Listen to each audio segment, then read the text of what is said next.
What if a single mistake could change the course of your entire life? Mara Ellison was a young secretary, working tirelessly in Boston's towering offices, carrying the quiet burden of caring for her ailing father. One Monday morning, under pressure and exhaustion, she sent a text that was never meant to be read by her boss, a risqué, reckless slip of the thumb delivered straight into the hands of Graham Whitaker, the billionaire CEO of Northbridge.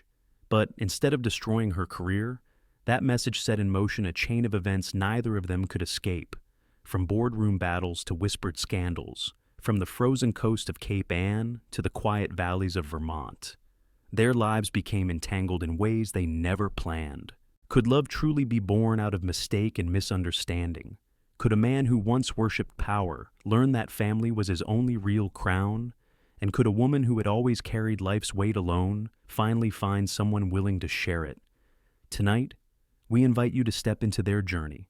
If this story moves you, don't forget to like, share, and subscribe to our channel, because every story we tell begins with you. Monday mornings in Boston had always carried a certain chill, but that morning, the air inside the conference room felt colder than the drizzle outside.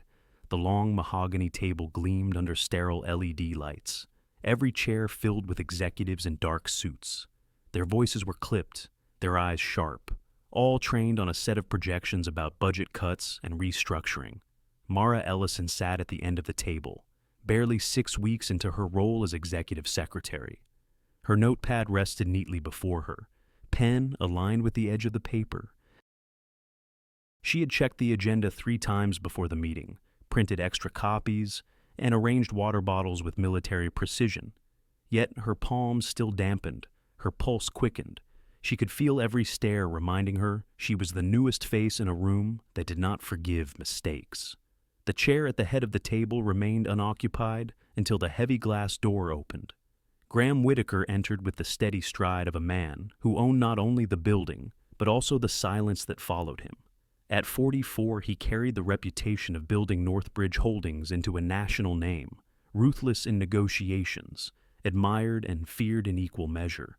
His presence was enough to still the shuffle of papers.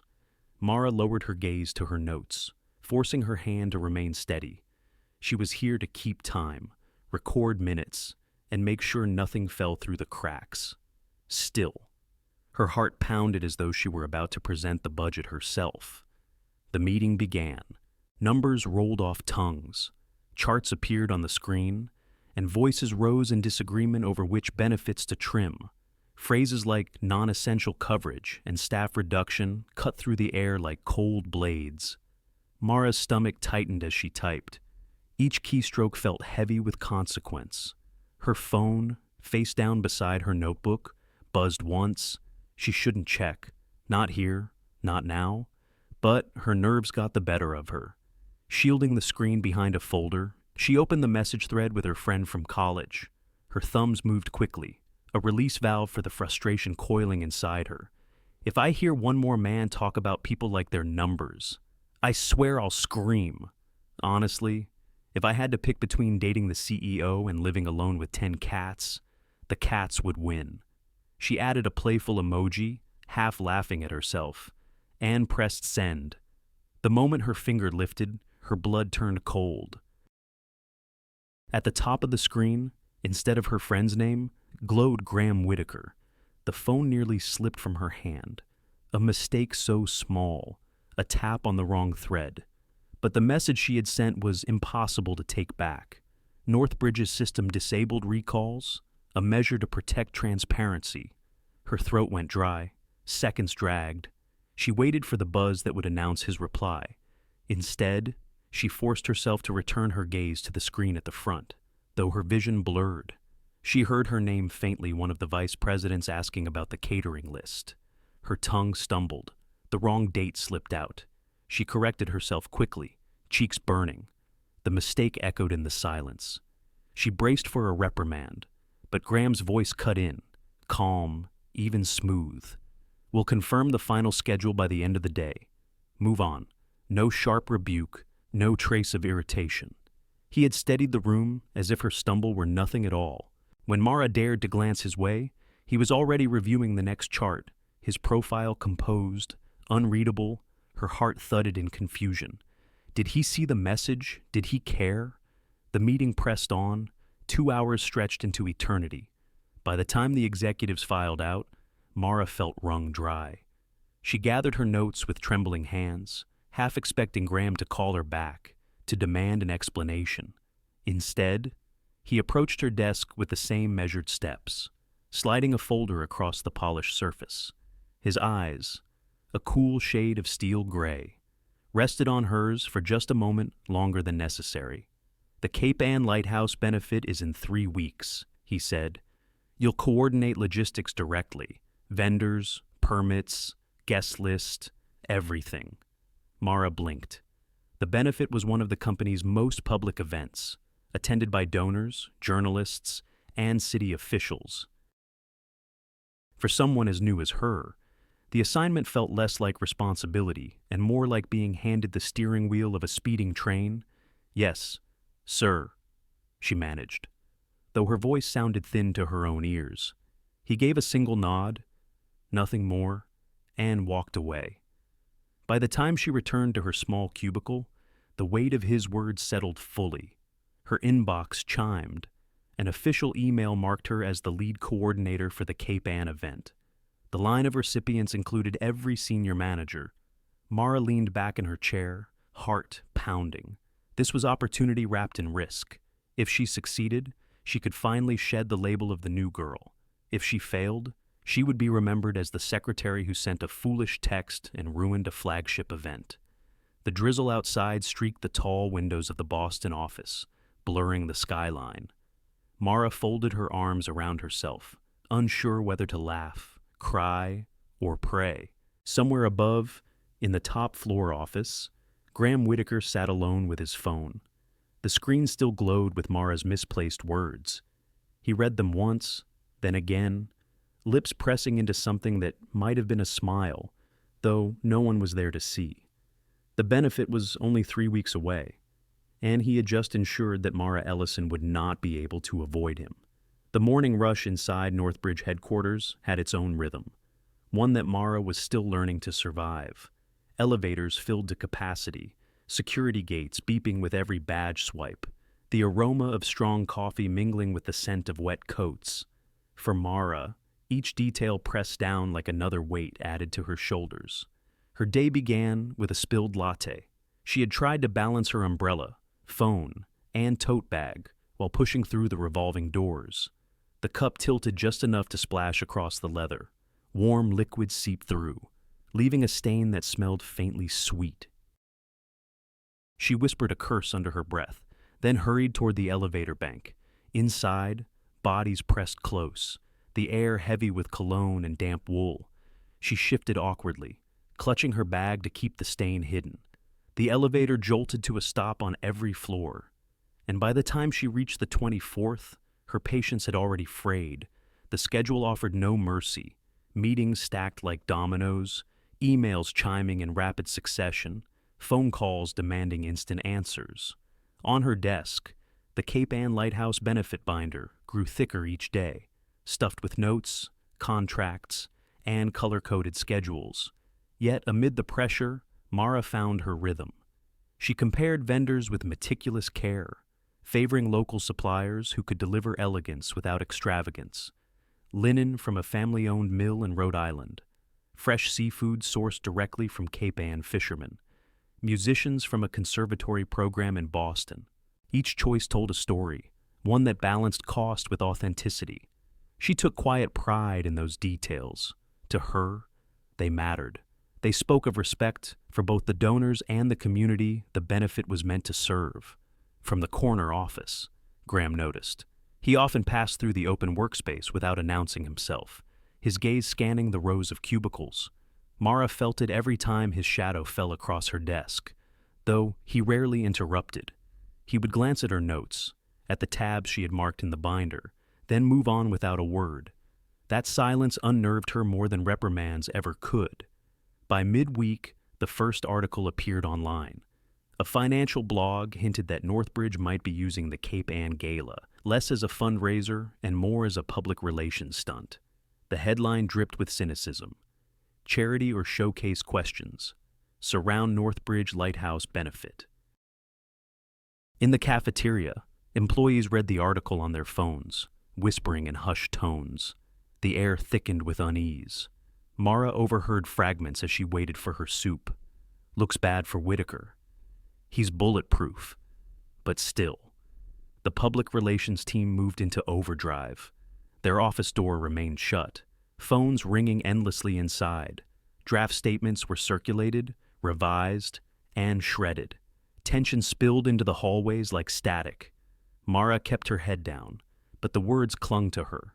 Was all her work for nothing more than a glossy distraction? She wanted to believe the event could make a difference, that the Lighthouse Preservation Fund truly mattered. Yet the skepticism in the article gnawed at her, planting seeds of doubt. Late Thursday afternoon, the situation worsened. An anonymous account posted screenshots of a Northbridge spreadsheet to a financial forum. The file appeared to show projected expenses for the gala, with a column suggesting inflated costs for catering and decor. Commenters pounced, accusing the company of misusing donations, of staging the event as a vanity project for the CEO. Mara stared at the screen in disbelief. She knew those numbers weren't hers. She had negotiated every contract carefully, each invoice scrutinized. But perception was reality in the digital age, and perception had turned ugly. That evening, the executive team gathered in the glass-walled conference room. Mara sat at the edge with her notepad, though her hands trembled as she wrote. The room buzzed with clipped voices, frustration barely contained. Graham stood at the head, arms folded. His face remained unreadable, but the steel in his voice cut through the chaos. We'll trace the leak. In the meantime, I want every line item of the supply chain reviewed. Vendors, contracts, payments, nothing overlooked. His eyes swept the table, then paused on Mara. You'll coordinate the review. The words landed like a stone in her chest. She nodded quickly, though her throat felt tight. As the meeting ended, she gathered her notes, heart pounding. The responsibility was immense. Not only would she need to recheck every vendor, every receipt, but she would do so under the scrutiny of colleagues who already saw her as untested. Walking back to her cubicle, she passed the large windows that looked out over the city. Rain had returned, streaking the glass, blurring the skyline of Boston into gray watercolor. Her reflection wavered there. A woman who had stumbled into the spotlight by accident, now asked to stand firm when the ground shook beneath her. Her phone vibrated with another new email. The subject line, Supply Chain Review. Immediate. Her name sat bold among the recipients. Mara pressed her lips together, inhaled deeply, and returned to her desk. Somewhere behind closed doors, Graham was watching the storm with that same calm steel she couldn't decipher. For reasons she did not yet understand, he had placed this weight on her shoulders, and whether it broke her or proved her, only the coming days would reveal. The wind off the Atlantic carried a sharp edge that morning. Mara tightened her coat as she stepped onto the gravel path leading toward the lighthouse station. The sea spread wide before her, restless waves striking the rocks with a sound that echoed in her chest. Mist clung to the air, seeping through fabric, leaving everything damp and cool to the touch. She reached for the wooden railing that lined the outer steps.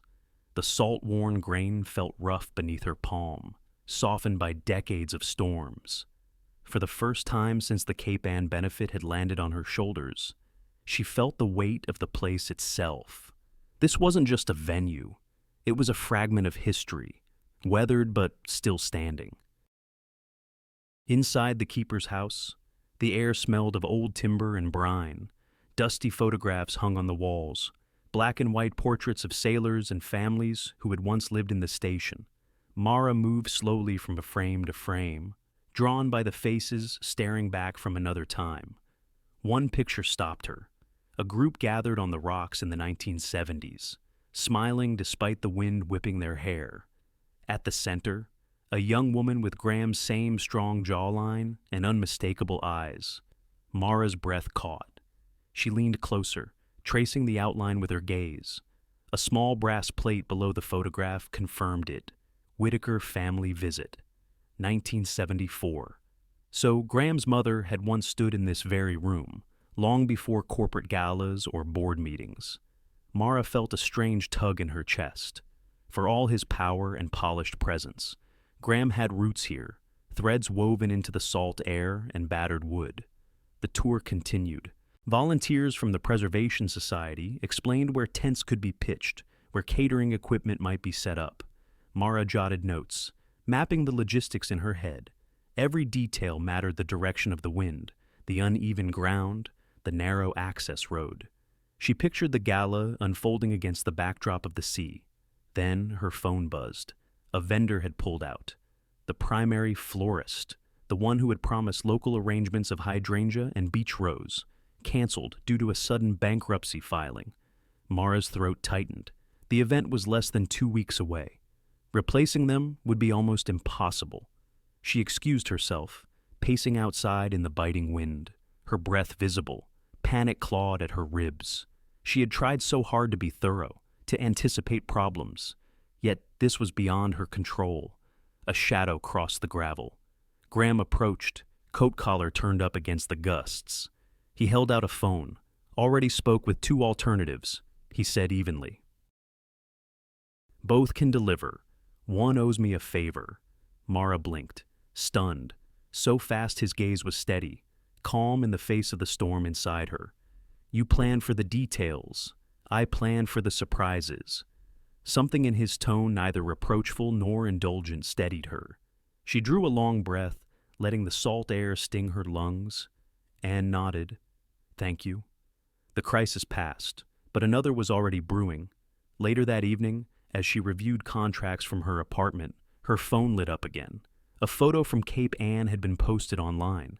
It showed Mara leaning over a clipboard, Graham standing close beside her, their heads bent together against the wind. The caption, written by a bystander, read CEO and his special secretary inspecting the lighthouse.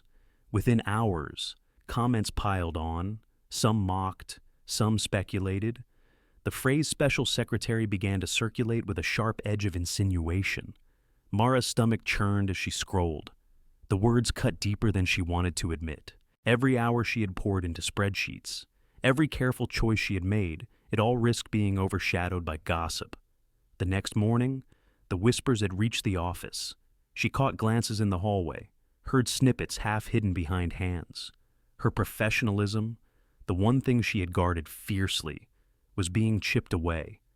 By afternoon, the PR department called a closed-door meeting. Mara sat stiff in her chair as a communications officer cleared her throat.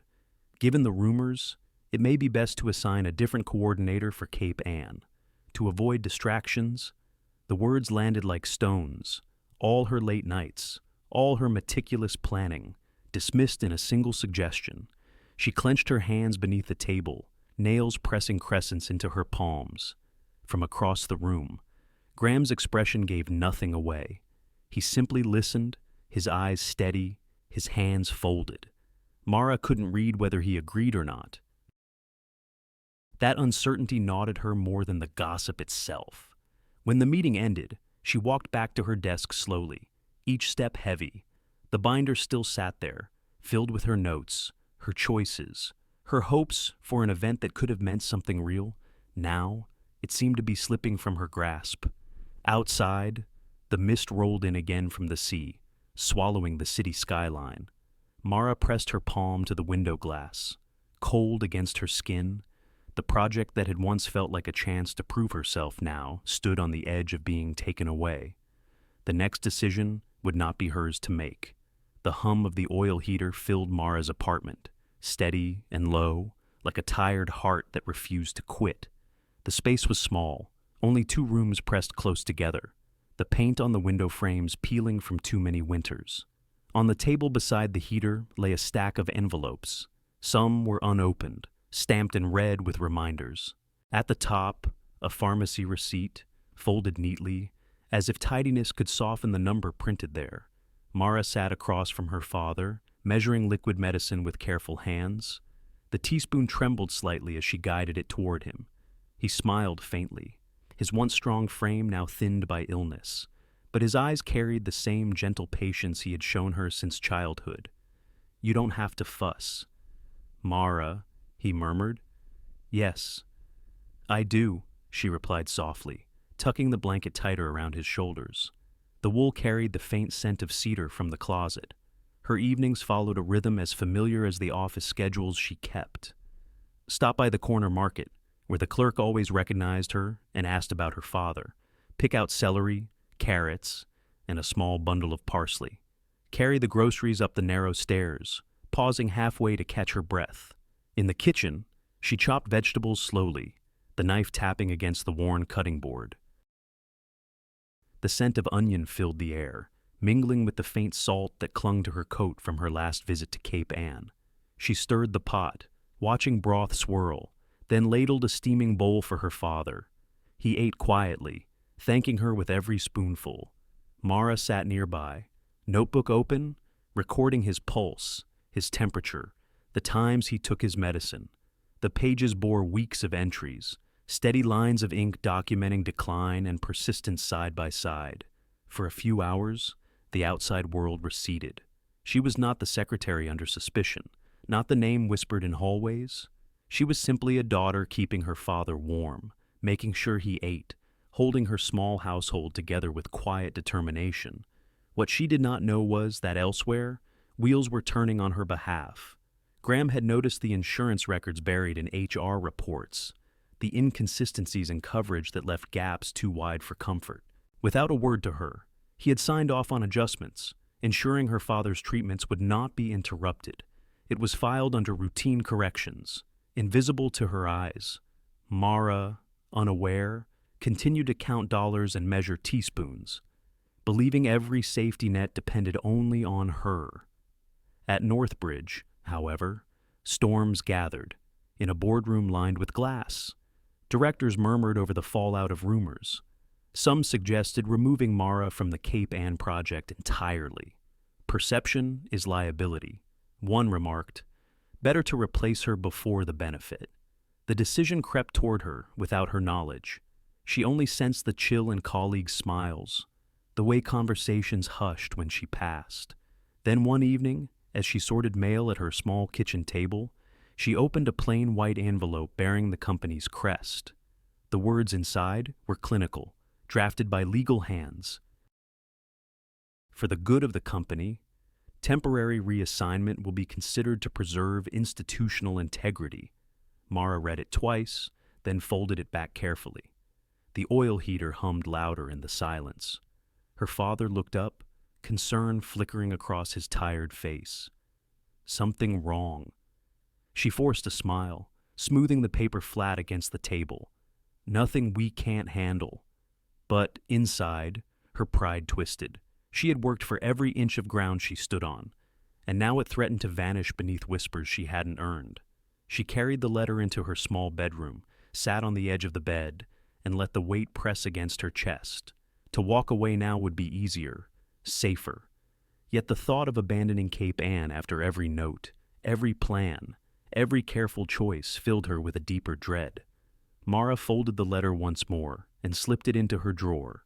She decided she would stay until the benefit was done, no matter how sharp the stares or heavy the silence. When she returned to the living room, her father had dozed in his chair, the empty bowl resting on the side table. She lifted it gently, rinsed it under warm water, and set it to dry. The scent of celery still lingered in the air. She pulled the blanket higher over his shoulders, then sat beside him, listening to his breathing. In that quiet, she found a fragile resolve. If the company wanted her gone, they would have to wait until after the lighthouse lights burned bright over Cape Ann. Until then, she would endure. Golden light spilled across the stone steps of the Boston Museum, pooling in warm halos beneath the grand entrance lamps. Mara paused at the bottom, heels balanced on damp pavement, her breath rising in faint clouds. She tugged her coat tighter, steadying her nerves before stepping into the evening she had orchestrated down to the last detail. Inside, the museum shimmered with candlelight reflections on glass cases and the soft gleam of polished marble floors. A quartet played slow jazz near the atrium, the notes curling upward like smoke. Waiters moved gracefully with trays of champagne, the sound of glasses chiming faintly with each toast. Mara moved through the crowd with measured steps. Her headset whispered updates from staff, each report confirming that things ran smoothly. The catering arrived on time. The stage lighting cast the lighthouse photographs in soft focus. Guests drifted toward the exhibits, murmuring admiration. She checked her clipboard, heart beating with cautious pride. Weeks of preparation had led to this night, and so far, not a thread was out of place.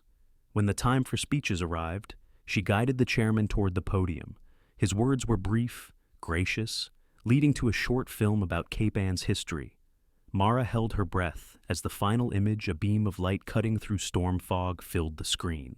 Applause followed, soft but sincere. She exhaled, tension easing from her shoulders. Then came the press. Reporters mingled at the edges, pens poised, eyes sharp. One stepped forward, voice carrying just enough to hush the nearby crowd. "Mr. Whitaker," the reporter said, "some claim tonight is less about charity and more about polishing Northbridge's image. How do you respond to critics who call this a vanity project?" The words sliced through the air. Mara froze, stomach twisting. She had rehearsed answers with the PR team, but she wasn't the one expected to speak. For a heartbeat, she feared Graham wouldn't appear at all. But then he did. Emerging from the cluster of donors, Graham walked toward the podium with his usual measured stride. His suit was midnight black, tie a deep navy that caught the light like calm water. He took the microphone without hesitation, gaze sweeping the audience. "Every company has an image," he said, voice steady, smooth as the jazz that had hushed in the background. "But this project isn't about reputation. It's about preserving a piece of our coast's history. I stood on Cape Anne as a boy with my family. I watched the beam of that lighthouse sweep the ocean. Tonight is about ensuring future generations see the same light." The room quieted. His tone carried no defensiveness, only conviction. Even the skeptical reporter lowered his pen. Applause rose again, stronger this time. Mara felt her chest loosen, gratitude surging unbidden. Graham had not only defused the question, but turned it into a moment of sincerity. For a man known as ruthless, the glimpse of memory, of boyhood awe, revealed something softer. As the evening flowed on, she found herself watching him more often. Not just the way he moved with confidence among donors, but the rare moments when his gaze found hers across the room. Each time, it lingered a second too long, enough to send a pulse through her veins. By the night's end, her checklist was complete. The guests departed in good spirits, the jazz winding down to a final mellow note. Staff dismantled tables quietly, the museum returning to its solemn hush. Mara gathered her files, exhaustion sinking into her bones. She turned toward the exit and nearly collided with Graham. He stood close, his cologne faint, steady as the stone walls around them. "You did well," he said. "Thank you," she replied, voice low. The words felt too small for the relief coursing through her. Silence stretched, neither moved, as if the air between them had thickened. For weeks they had circled each other, professional distance layered over unspoken tension. Now, in the quiet after the gala, the boundary seemed paper-thin. Graham's hand brushed hers as he reached for the clipboard. The touch was brief, accidental perhaps, yet it sent a current racing through her. She pulled back quickly, cheeks warming. He studied her face, something unreadable flickering in his eyes. The spell broke when an assistant appeared to confirm transport. Graham nodded, stepping aside, but as they walked out together into the cool Boston night, the silence returned, heavier now, charged with what had almost been. The city glistened with recent rain, streetlights reflecting off slick pavement. A driver opened the car door. Mara hesitated, the damp air curling against her hair, her thoughts loud in the quiet. She slid into the seat beside Graham. Neither spoke. The hum of the engine filled the void, carrying them through the darkened streets. Each turn of the tires seemed to echo the question. Neither dared ask, were they still only CEO and secretary, or had the line already been crossed?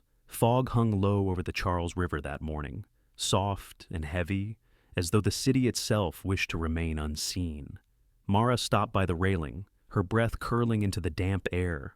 In the glass facade of a riverside cafe, she caught her own reflection, a woman with tired eyes, clutching her scarf close, searching for lines that marked where her strength ended and her vulnerability began. She told herself those lines needed to be clear. Whatever had passed at the museum, whatever silence filled the car afterward, it could not seep into her work. She had fought too long for her independence, for her dignity, to blur boundaries now. So, at the office, she built walls of procedure, emails routed through assistants, calendar requests filed by protocol, every note, every task, delivered with polite distance. No more clipped conversations at her desk, no more lingering looks in hallways. She addressed him as Mr. Whitaker in every document, her tone as measured as the ticking of the boardroom clock.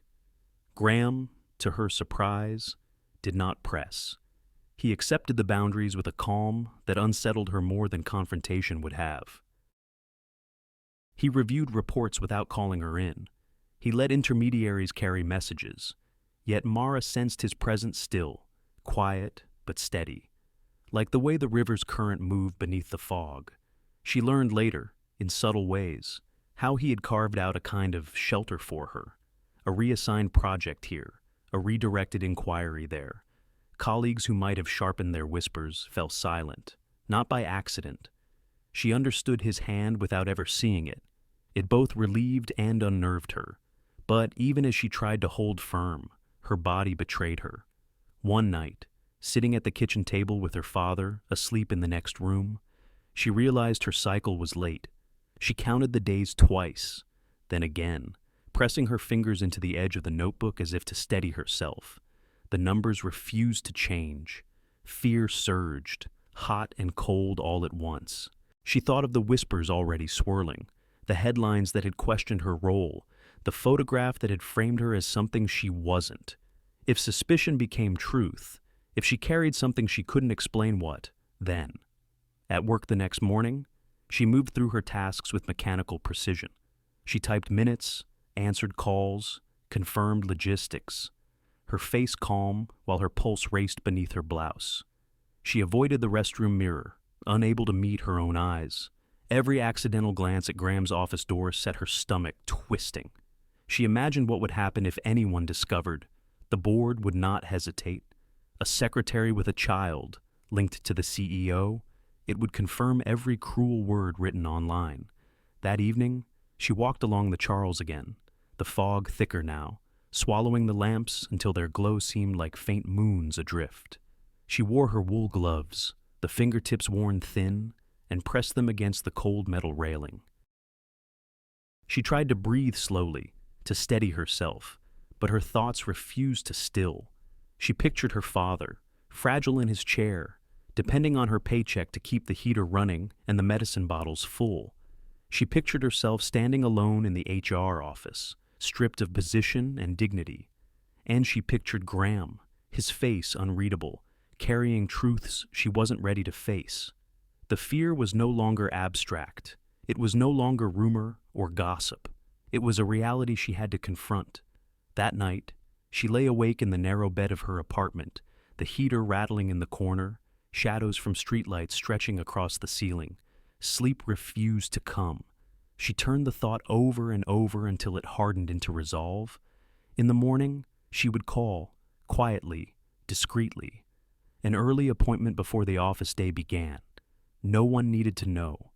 Not yet. She closed her eyes, clutching the blanket close. Outside, the city dissolved in fog, and somewhere beyond it, the river moved steadily, indifferent to her turmoil. The fluorescent lights in the clinic buzzed faintly, casting a pale glow that washed color from everything. Mara sat stiff in the chair, fingers clenched around the strap of her tote. The room smelled of disinfectant, sharp and sterile, and the rustle of waxy paper echoed each time the nurse flipped through her chart. The doctor's words came gently, but they struck with force all the same. "You're expecting?" Mara nodded, throat tight. Though her mind spun, A small, steady rhythm had begun within her, unexpected, undeniable. Fear and awe twisted together until she could hardly breathe. On the subway ride home, she kept one hand pressed against her coat, as if to guard the secret. The city roared around her horns, footsteps, voices, but she heard only the echo of the doctor's confirmation. She would carry this alone, at least for now. With the company still under scrutiny and her name already fragile in the halls of Northbridge, she could not bear to hand gossip such a weapon. Life outside the office grew heavier, yet she found unexpected support. Caleb appeared more often, stopping by after shifts to check on her father. He carried groceries up the narrow stairs, fixed the dripping kitchen faucet, even brought warm bread from the corner bakery. He did it all with an ease that left no room for prideful refusal. Neighbors noticed, colleagues, too. Whispers shifted, new stories replacing old ones. Maybe it's Caleb, someone suggested near the copy machine. They're always together after hours. Mara heard the murmurs, but said nothing. Let them think what they wanted. Silence became her armor, a way to protect both her job and the fragile life growing quietly inside her. Yet her heart told a different truth. It beat faster not at Caleb's kindness, but whenever Graham's gaze lingered too long, whenever his voice cut through a meeting with calm authority. She scolded herself for it, tried to bury it, but the contradiction lived within her affection disguised as restraint. Longing hidden beneath duty. The weight grew heavier still when her phone buzzed one afternoon. She opened the Northbridge internal feed, only to find a message tagged with her name. It was a smear, public and cruel, twisting her professionalism into innuendo. The words glared from the screen, designed to wound. Her pulse hammered. For a moment, she nearly typed a defense, nearly begged the truth to be seen. But she stopped. Her fingers hovered, then withdrew. She closed the message without reply, swallowing anger like bitter medicine. To engage would only feed the fire. That night, she returned to the apartment, set a pot of soup to simmer, and sat quietly beside her father. He dozed in his chair, unaware of the storm gathering around her. She watched his chest rise and fall beneath the wool blanket, reminding herself that some battles required silence, that survival sometimes meant saying nothing at all. Later, as she washed the dishes, her phone rang again. The number was unfamiliar. She hesitated, then answered. A voice, low and distorted, crackled through the line. Leave Northbridge, before it's too late. The call ended before she could respond. Mara stood frozen, water dripping from her hands, heart racing. The city hummed outside the window, oblivious. She dried her fingers slowly, staring at the phone as though it might explain itself. The warning lingered in her ears long after the line went dead. The headline flashed across every screen before the workday had barely begun. Northbridge Charity, under scrutiny. Romance or ruse stock charts glowed in sharp red, tumbling numbers sliding downward like spilled ink. Inside the public relations suite, the atmosphere crackled. Phones rang without pause, keyboards clattered in frantic bursts, and voices collided as if the walls themselves could not contain the panic. The air smelled of coffee left too long on hot plates, bitter and burnt. At her desk, Mara stared at the article. The words were brutal. An anonymous email claimed that the Cape Ann Lighthouse Fund was nothing more than a cover for Graham Whitaker's personal entanglement with his secretary. No names appeared, but the implication was clear. Her pulse quickened, heat rising in her cheeks. She wanted to defend herself, to shout that the work was real, that every invoice had been checked, that her heart was her own. But she knew shouting would not erase the smear. It would only amplify it. By mid-morning, the board convened. Behind closed doors, directors spoke of damage control and institutional reputation. An investigation was ordered, every transaction to be examined line by line. The pressure shifted squarely onto Graham, yet Mara felt the weight just as fiercely. When she passed him in the hall later, he gave only the smallest nod, a silent acknowledgement. His distance was deliberate. He would not be seen near her, not now, not while cameras waited for proof of rumors. It stung, though she understood. In his own way, he was shielding her. Days blurred. Mara drowned in work, redrafting contracts, fielding calls from nervous vendors, piecing together reports until her eyes ached.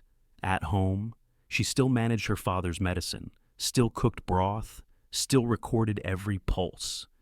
Exhaustion crept in until one evening, standing in line at the copier, her vision tilted. Spots of light danced before her eyes, and she gripped the machine to stay upright. She told no one. She straightened, stapled her papers, and returned to her desk. But when she finally reached her apartment that night, her legs trembled as she climbed the stairs. Somehow, Graham knew, subtle changes appeared in her schedule. Meetings shifted away from dawn hours, late-night tasks quietly reassigned. On stormy mornings, a black sedan idled outside her building, driver waiting with a thermos of coffee and the heater running. No explanation ever arrived, but Mara recognized the hand that moved unseen. Still, the hostility within Northbridge grew. In corners of the office, conversations hushed when she walked past. An email chain, not meant for her eyes, suggested removing the distraction to preserve investor confidence. She read the lines twice, each word carving a mark in her chest. At the next board meeting, she took notes as voices clashed. Some demanded her reassignment, others argued it would signal guilt where none was proven. The divide widened, each side convinced the company's survival depended on their stance. She kept her face neutral, pen moving steadily, though inside she felt hollow. No matter her effort, her worth seemed reduced to whispers and optics. That evening, she returned home through streets wet with sleet. She set down her bag, lit the small lamp beside her father's chair, and spooned soup into a bowl. He smiled at her, his frail hands warming against the ceramic, unaware of the storm pressing outside their walls. She sank onto the couch, head heavy, listening to the soft hum of the oil heater. For a moment, she let her eyes close. Just one breath, then another. The news broadcast on the muted television scrolled a bright warning across the bottom of the screen. A nor'easter was forming off the coast. Meteorologists predicted one of the strongest snowstorms in years, barreling toward New England within 48 hours. Mara opened her eyes, watching the red banner crawl across the glass. Outside, the first flakes had already begun to fall. Snow covered the rocky shoreline in a relentless sheet of white. Wind whipped across the coast, rattling road signs and bending the bare trees like brittle twigs. On the radio, a sharp-voiced announcer repeated the warning gusts over 60 miles an hour. Near zero visibility. Travel discouraged. Mara gripped the wheel tighter. She should have stayed in Boston, should have listened to her own exhaustion. But the supplies for the Lighthouse Gala were stored in Gloucester, and a storm this strong could damage everything. She told herself it was duty, not fear, that kept her moving forward.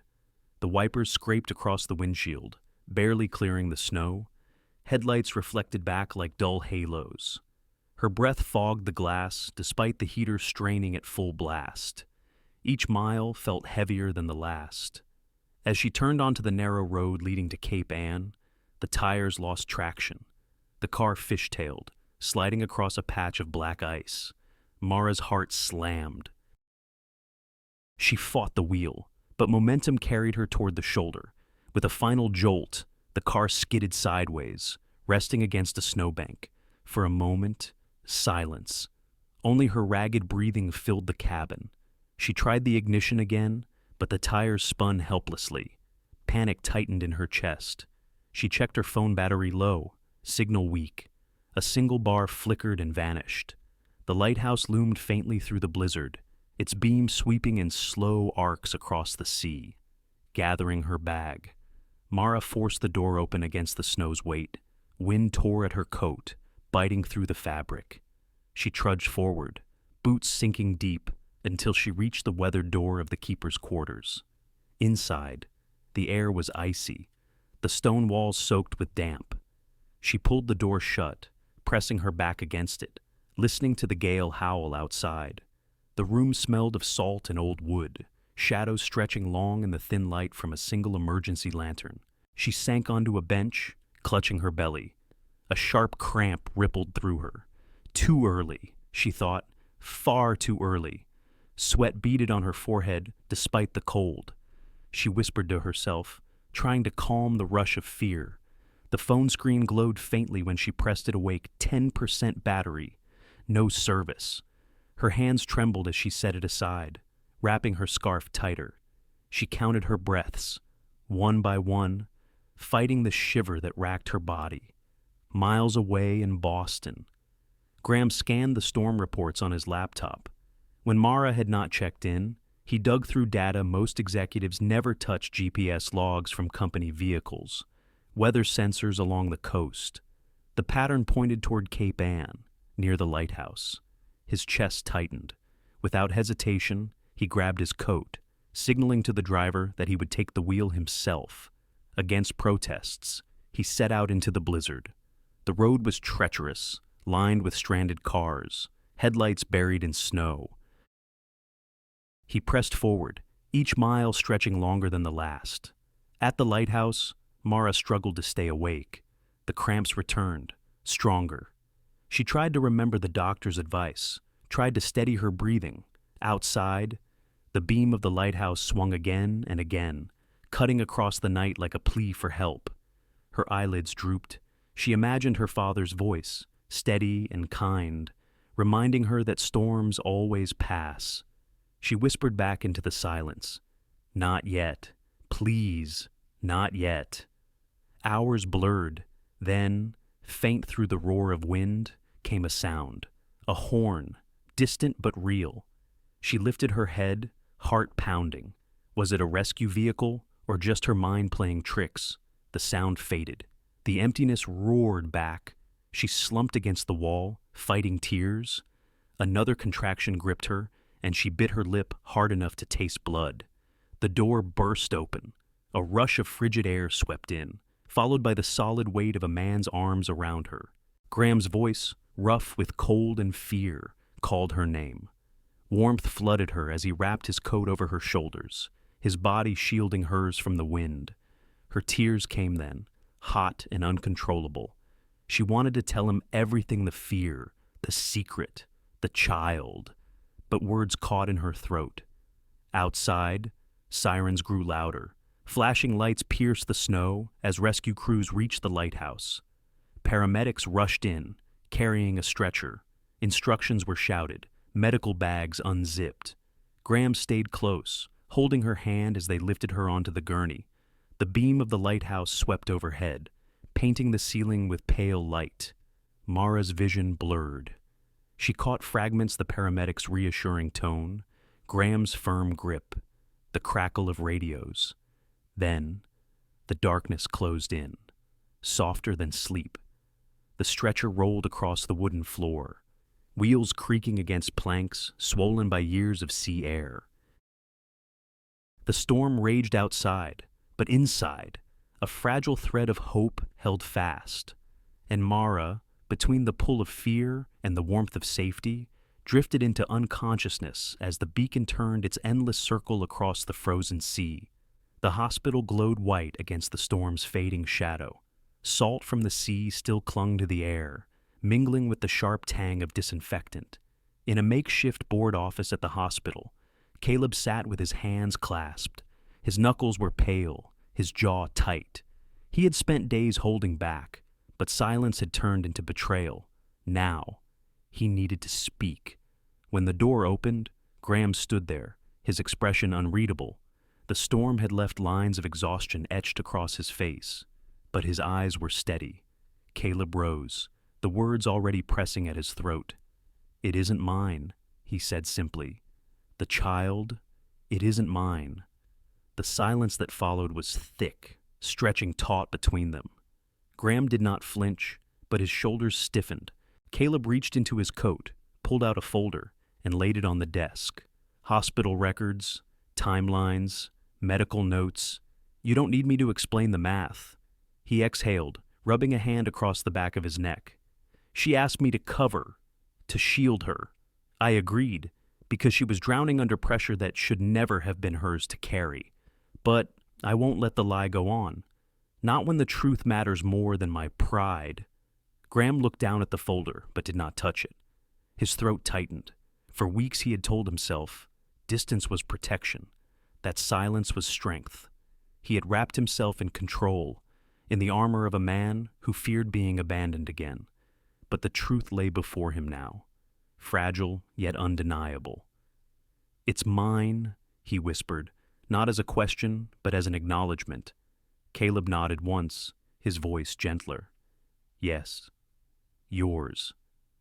And she's terrified you'll see her and the baby as an obligation, not as love." The words struck deeper than any accusation. Graham turned toward the window. The snow had slowed, falling in soft flurries. Beyond the glass, the city seemed quieter, as if waiting. For years he had led by numbers and forecasts, by risk assessments and contingency plans. But no report could chart this moment. He had stayed on the sidelines of his own heart, afraid of repeating old wounds. Now, he realized the cost of that fear. His silence had nearly lost him the only woman who had ever broken through his defenses. The intercom buzzed. The board had called an emergency meeting. Rumors had spread fast allegations about the charity fund, questions about leadership, whispers of scandal. The press had already set up outside the building, cameras pointed toward the revolving doors. Graham straightened, the weight of responsibility settling on him. He thought of Mara, lying in the hospital room down the hall, her face pale against the pillow. He thought of the faint tremor in her hands, the secret she had tried to carry alone. And he thought of the child, a heartbeat waiting to be welcomed into the world. He turned back to Caleb. "Thank you," he said, the words rough but sincere, "for protecting her when I didn't." Caleb's smile was faint, touched with sadness. "Just make sure she knows she isn't alone anymore." When the office emptied, Graham sat at the desk, staring at the unopened folder. He didn't need proof anymore. He had seen the truth in her eyes long before anyone else spoke it aloud. His phone buzzed. A new email from the board secretary lit the screen. "Emergency session, 760A, M, conference room, A, mandatory attendance, agenda CEO review." The words blurred for a moment before sharpening. Tomorrow. His position, his reputation. Perhaps even the company itself would hang in balance. He might lose everything he had built, but for the first time, the thought did not paralyze him. It steadied him. Because what truly mattered was not the chair at the head of a table, nor the empire of glass towers and profit margins. What mattered was Mara. What mattered was the child. He leaned back, closed his eyes, and allowed the silence to wash over him. The storm had passed, but another reckoning lay ahead. This time, he would not hide behind control or retreat into distance. Tomorrow, he would face them all with the truth and with the love he had almost lost. The recovery room was quiet, washed in soft morning light. Machines hummed in steady rhythm, a fragile lullaby of reassurance. Mara stirred, her eyelids heavy, her body sore. She blinked against the brightness, and the first thing she saw was the outline of Graham seated at her bedside, his shoulders bent forward as though the weight of the night still pressed upon him. He noticed her movement and rose at once. "You're awake," he whispered, voice rough. Mara tried to speak, but her throat caught. He poured water, guiding the cup to her lips. The coolness steadied her. For a moment, neither spoke. Silence filled the room, layered with everything they had not dared to say. Her fear surfaced first. "They'll judge me," she said faintly. "They'll think I only—" She stopped. The shame too raw? Graham shook his head. "No, I won't let them." He drew in a long breath, his gaze steady. "I've already spoken with the board. I told them the truth. About us. About the lies that grew because I was too afraid to face what I felt." His jaw tightened. "There's no financial misconduct, no scandal in the fund, only a woman who carried more than she should have, and a man who failed to shield her soon enough." Mara's chest ached. Part of her longed to believe him. Another part clung to doubt. "And what about your title? Your empire? The image you built?" His answer was simple. "They asked me to step aside for now. A leave of absence, they call it, to let the noise die down." He smiled faintly, though sorrow edged it. I agreed, because what I can't afford to lose is not the chair in a boardroom. It's you. Her eyes filled. All the nights she had whispered to herself that she was alone. All the moments she had carried the secret like a stone in her chest. Those memories cracked under the warmth of his words. Still, fear lingered. "You'll regret it," she said softly. "One day. When they replace you, when the company shifts without you." He leaned closer, brushing a strand of hair from her forehead. His hand trembled slightly, betraying the depth of his own fear. "Maybe. But I would regret more walking past this door, leaving you here alone, leaving our child to wonder if he was ever wanted. I won't repeat the mistakes of my past. Not again." The confession hung between them, fragile and raw. Mara felt the knot inside her chest loosen, just a little. For the first time, she let herself imagine not only survival, but the possibility of belonging. The hours that followed blurred doctors checking vitals, nurses adjusting monitors, colleagues sending messages that went unread. Outside the hospital walls, the board released its statement, no evidence of wrongdoing. But leadership would transition temporarily for the sake of clarity.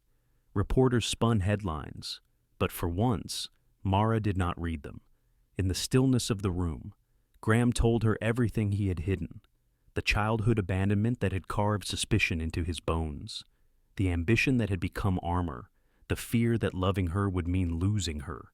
And Mara, in return, spoke her truths. The shame of poverty, the weight of caring for her father, the terror of being seen as weak.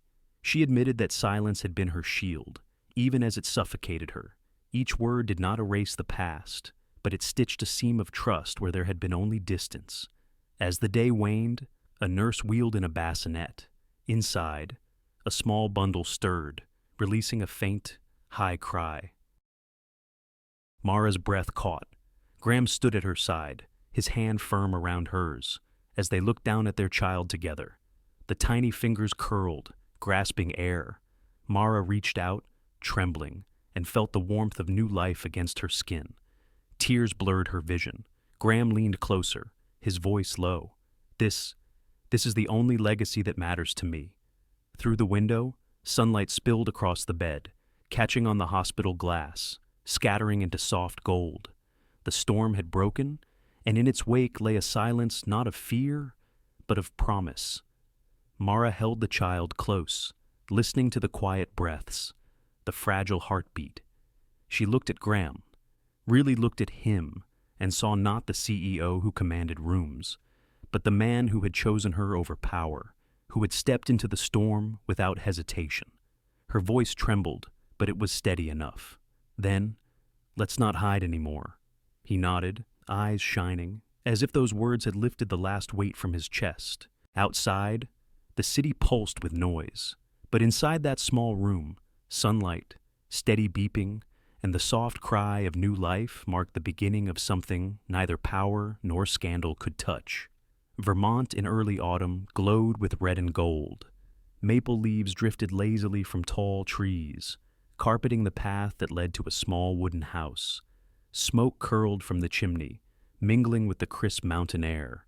On the porch, a rocking chair creaked gently, its rhythm blending with the quiet rustle of the forest. Inside, warmth radiated. A pot of chicken soup steamed in a thermos on the table, filling the room with the scent of thyme and roasted garlic. The hum of an old oil heater blended with the occasional coo of a baby in the crib. 6 months had passed since the storm, and life had settled into something both simple and extraordinary. Graham no longer wore the armor of daily suits. He had accepted a new role, not as the CEO who commanded boardrooms, but as the chairman of the Northbridge Foundation. From their Vermont home, He directed funds toward community health clinics, rural schools, and disaster relief. Mara found her place, too. She had launched a scholarship program for women returning to the workforce after years of caregiving. Each week, she read applications filled with stories of resilience, and in each, she saw reflections of her own journey, the quiet battles, the stubborn hope. Caleb remained part of their circle, not as rival or shield, but as family.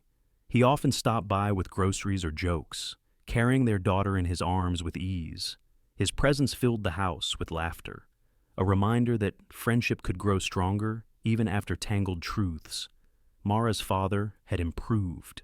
The medication helped, but more than that, the steady rhythm of care, the constancy of love, had given him back a measure of peace.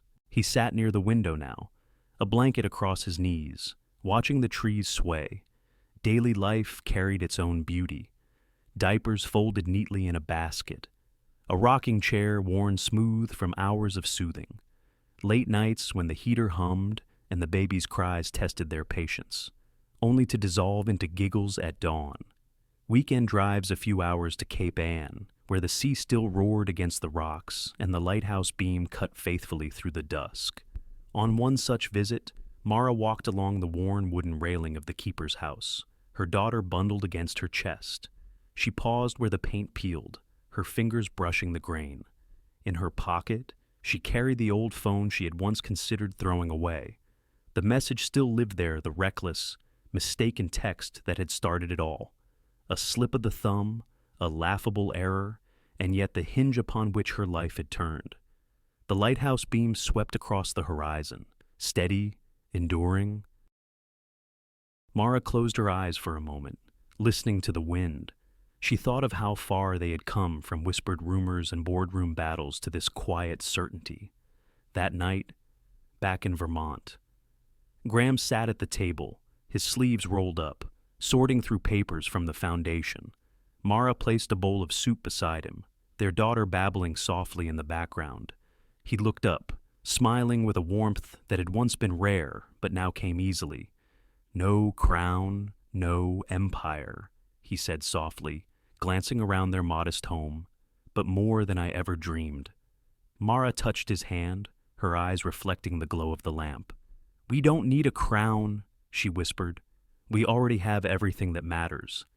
The baby squealed, as if in agreement, reaching for the spoon in Mara's hand. They laughed together, the sound filling the room with a light no storm could dim. Later, when the house quieted, Mara found a letter on the table, handwritten, formal, with the seal of Northbridge. It was an invitation, a request for Graham to return to Boston when he felt ready. She read it carefully, then set it down. Through the window, moonlight silvered the maple trees. The rocking chair swayed gently, empty now, but waiting. When Graham joined her, she placed her head against his shoulder. "They want you back," she murmured. He nodded, eyes on the dark horizon. "Someday, maybe, but not yet." They stood in silence, the kind that needed no words. For now, they had chosen differently. They had chosen warmth over ambition, a quiet home over endless corridors of glass and steel. The light from the lighthouse still swept the coast, guiding sailors home. And here, in the stillness of Vermont, another kind of light guided them, a child's laugh, a shared glance, the fragile yet unshakable truth that love, once found, was the only beacon they would ever need. Life has a way of surprising us in the most unexpected moments. For Mara and Graham, what began as a small mistake grew into a storm of trials, forcing them to confront not only the world's judgment, but also their own deepest fears. Their journey reminds us that our worth is not defined by whispers, titles, or the weight of past mistakes, but by the courage to face truth and the love we choose to protect. For those of us who have walked through seasons of hardship, the story carries a gentle but powerful lesson. It is never too late to let down our guard, to allow ourselves to be seen, and to trust that love can heal the wounds ambition or loneliness never could. Power fades, careers shift, but family, trust, and the quiet joy of being truly understood, Those are treasures that endure. We all carry burdens, some visible, some hidden. But, like the lighthouse at Cape Ann, love can cast its steady light even in the darkest storm, guiding us safely home. Perhaps that is the greatest truth, that no matter where life takes us, we are never beyond the reach of grace or the hope of a new beginning. Thank you, dear friends, for sharing your time and heart with us through this story. If Mara and Graham's journey touched you, we'd be grateful if you could like this video, share it with someone who loves a heartfelt story, and subscribe to our channel. Your support helps us keep bringing you stories of hope, resilience, and love. Until next time, may your days be guided by light and filled with peace.